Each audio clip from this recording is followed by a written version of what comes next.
ہوئے، چاہے کھاد سکینڈل ہوئے، چاہے روڈا سکینڈل ہوئے، چاہے القادر یونیورسٹی سکینڈل ہوئے، یہ اتنے بڑے سکینڈل نے کہ پاکستان دی تاریخ دی سب تو وڈی کرپشن جیڑی ہے وہ اس دور دے اندر ہوئی ہے۔ اور میں سمجھنا کہ ان دے وچ جڑا ہے راوی اربن ڈیولپمنٹ اتھارٹی والا سکینڈل آ رہا ہے، ان دے سپریم کورٹ نے بھی اس دی مخالفت کیتی اور سپریم کورٹ نے بھی ان دے اتے حکم صادر فرمایا، لیکن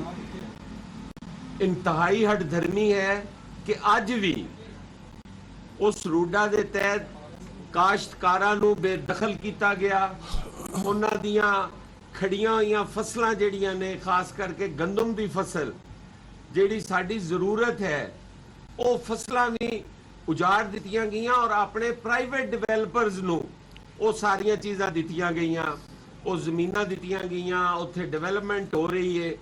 اور ایک نواں شہر آباد کرن دے چکر وچ ہزاروں ایکڑ جیڑی اراضی ہے ان دے اتے اپنے مالی سہولت کاراں نو فائدہ پہنچان کان او سارا کیتا۔ اور بڑی ہی تشویش دی صورتحال ہے کہ پورا پنجاب جڑا ہے وہ اس ٹائم بے سر و سمانی دے عالم وچ ہے، اوتھے کسے نو کوئی جڑا ہے کہ حکومتی خزانے دے وچ کسے دا کوئی رائی بھر بھی حصہ نہیں ہے کہ کسے دی ڈیولپمنٹ ہونی ہے، کسے نو اتھو کوئی اسی اس دی بنیادی ضرورتاں پوریاں کرنیاں نے، بلکہ 4 اضلاع دے اندر جتھے جتھے وہ خود ممبر نے یا انہاں دیاں اولاداں ممبر نے، وزیر اعلیٰ صاحب صرف انہاں نو ٹارگٹ کیتا ہویا ہے اور وہ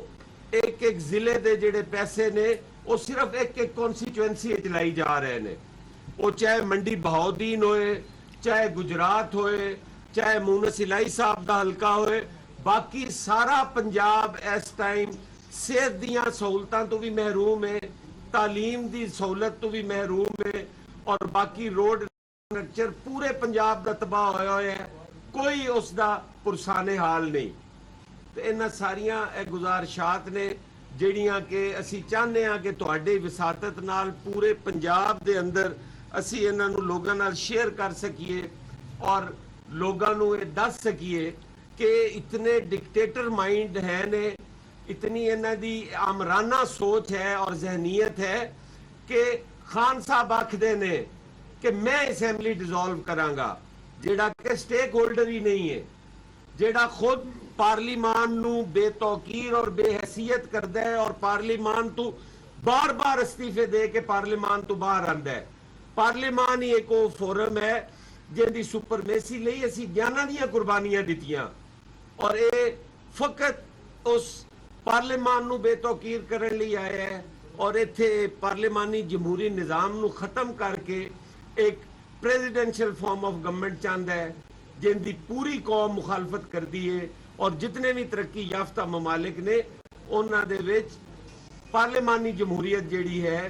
وہی سب تو بہتر گنی جاندی ہے۔ میں شکریہ ادا کراں گا تہاڈا اور میں راجہ صاحب نو گزارش کراں گا کہ وہ چند کلمات اور الفاظ جناب نال شیئر کریں۔ بسم اللہ الرحمن الرحیم۔ میں بھی سب سے پہلے تو آپ کا شکر گزار ہوں کہ آپ یہاں موجود ہیں، اور آپ جس طرح کے جنرل سیکرٹری صاحب نے کہا کہ آپ کو آج جلدی اٹھ کے آنا پڑا، اور میں ہمیشہ کی طرح آپ کا شکریہ ادا کرتا ہوں کہ جب بھی آپ سے ملاقات ہوئی آپ کو بڑا حشاش بشاش میں نے پایا، اور جنرل سیکرٹری صاحب نے تو سیاسی معاملات پر بات کی ہے۔ میں آپ سے یہ عرض کرنا چاہوں گا کہ پاکستان کو جتنے چیلنجز درپیش، جو مشکلات ہیں، ان پر قابو پانے کے لیے ہمارے پاس جو فورم ہے وہ پارلیمان کو عزت اور توقیر دینا ہی میں سمجھتا ہوں کہ 22 کروڑ لوگوں کو عزت اور توقیر دینا ہے، اور تمام مسائل کا حل اگر ہم تلاش کر سکتے ہیں تو وہ پارلیمان کے اندر ہے، پارلیمان کے باہر نہیں ہے۔ اور پارلیمان کا وجود میں آتی اس لیے ہے کہ آپ کسی بھی مکتبہ فکر کے ہوں، آپ کتنے ہی آپس میں جو ہے وہ سیاسی مخالفت ہو، لیکن جب آپ پارلیمان میں آئیں گے تو اس فورم پہ آ کر پاکستان کی بات کریں گے، اپنا اپنا نقطہ نظر آپ دیں گے. لیکن آج تو اس سے ایک قدم آگے بڑھ کر ہماری ضرورت ہے، وہ یہ ہے کہ ہم سب مل کر بیٹھیں. میں تمام سیاسی جماعتوں سے یہ اپیل کروں گا کہ موجودہ حالات کو، اپنی اکانومی کو سہارا دینے کے لیے، ملک میں ایک اچھا اور خوشگوار فضا قائم کرنے کے لیے ایک ایسا نظام وضع کرنا ہوگا جس میں آپ سب کنٹریبیوٹ کریں. اور اس کے لیے ضروری ہے کہ آپ پارلیمان میں آئیں، پارلیمان کے اندر آ کر آپ کنٹریبیوٹ کریں. آپ کو قانون سازی کرنی ہے، آپ کو الیکشن کے معاملات طے کرنے ہیں، آپ نے معیشت کو بہتر کرنا ہے، آپ نے امن و امان کی صورتحال پہ نگاہ رکھنی ہے، نظر رکھنی ہے. تو فورم جو ہے وہ آپ کے پاس وہ پارلیمان ہے. جب ہم پارلیمان کو نظر انداز کر کے آگے بڑھنے کی کوشش کرتے ہیں تو آگے نہیں بڑھ سکتے. اس میں پھر ایک کیوس ہے، اس میں غیر یقینی کی کیفیت ہے، اس میں ایک ایسا جو ہے وہ کیفیت اور پوری فضا ایک مقدر ہو جاتی ہے، ایسی فضا قائم ہو جاتی ہے جس میں نہ تو معیشت آگے بڑھ سکتی ہے، نہ سیاست میں جو ہے وہ بلوغت آ سکتی ہے. تو جس ملک کی جتنی پارلیمان مضبوط ہوگی، اس ملک میں حکومت میں اتنا استحکام ہوگا، عوام میں خوشحالی ہوگی، عوام کے مسائل حل ہوں گے. تو میں بطور سپیکر تو یہ گزارش کروں گا تمام سیاسی جماعتوں کو، تمام جو مکتبہ فکر کے لوگ ہیں ان کو، کہ پاکستان کی سیاست میں اب ٹھہراؤ آنا چاہیے. پاکستان کی سیاست میں سمجھتا ہوں کہ ضرورت اس بات کی ہے کہ ہم ایسا جو ہے وہ انوائرمنٹ بنائیں، ایسا ماحول بنائیں جس میں ایک دوسرے کی عزت کرتے ہوئے صرف پاکستان کی خاطر ہم سوچیں، اور اپنے چھوٹے چھوٹے معاملات کو پس پش ڈال کر ایک بڑے مقصد کے لیے اکٹھے ہونا جو ہے وہ وقت کی ضرورت ہے. بہت شکریہ. راجہ صاحب، یہ ایک الزام لگایا جاتا رہا ہے کہ قومی اسمبلی کے اندر جن حلقوں کے اندر پی ٹی آئی کمزور تھی وہاں کے استعفے منظور کر لیے گئے، باقی ابھی تک پینڈنگ پڑے ہوئے، وہ منظور کی نہیں ہوئے. دیکھیں، میں آپ کو بتاؤں کہ استعفیٰ منظور کرنے کا ایک طریقہ ہے اور اس میں اس کے کچھ قواعد و ضوابط ہیں. آپ کو شاید علم میں یہ بات نہیں ہے کہ جن دوستوں نے استعفے دیے اور جنہوں نے مختلف اوقات پر ٹیلی ویژن کے ذریعے، میڈیا کے ذریعے، اخبارات کے ذریعے، سوشل بک کے اوپر انہوں نے یہ لگایا کہ ہم نے استعفے دے دیے ہیں اور اپنی مرضی سے دیے ہیں، ان کے استعفے تو میں نے قبول کر لیے. لیکن قانون مجھے یہ کہتا ہے کہ اگر کوئی ممبر میرے سامنے بھی آ کر وہ کہتا ہے کہ میں استعفیٰ دینا چاہتا ہوں، لیکن میرے پاس اطلاع یہ ہے کہ اس پر دباؤ ہے اور اس کو مجبور کیا جا رہا ہے کہ میرے سامنے آ کر یہ بیان دے، تو میں اس کا استعفیٰ قبول نہیں کروں گا. لیکن یہاں تو معاملات کے کچھ اور ہیں. ابھی تک لاجز میں وہ بیٹھے ہوئے،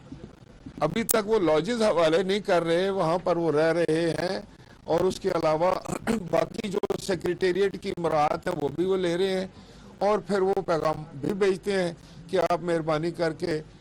اسپیکر صاحب ہمارا استعفیٰ قبول نہ کریں. تو ایسے حالات میں مجھے بہت سوچنا پڑتا ہے، اور جب تک میری تسلی نہ ہو جائے میں کسی ممبر کو بھی ڈی سیٹ نہیں کرنا. بلکہ میں تو ان سے اب یہ توقع کرنا چاہ رہا ہوں کہ وہ آئیں،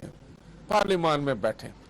اور اپنا ان کے پاس اپنے اپنے حلقوں کا مینڈیٹ ہے، وہ اپنا وہاں پر جو نمائندگی کا حق ہے وہ ادا کریں، وہ کنٹریبیوٹ کریں.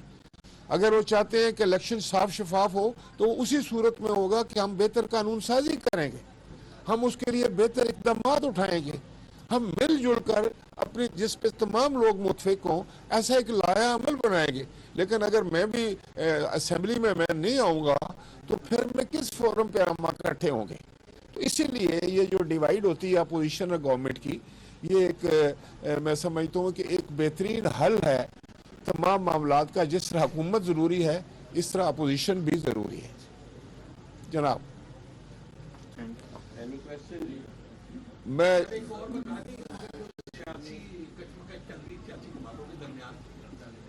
پی ڈی ایم جو ہے وہ ابھی الیکشن نہیں کرانا چاہتی، وہ اپنے موقف سے نہیں ہٹ سکتی ہے، کہاں جا کے معاملہ رکے گا؟ دیکھیں جی، یہ ایک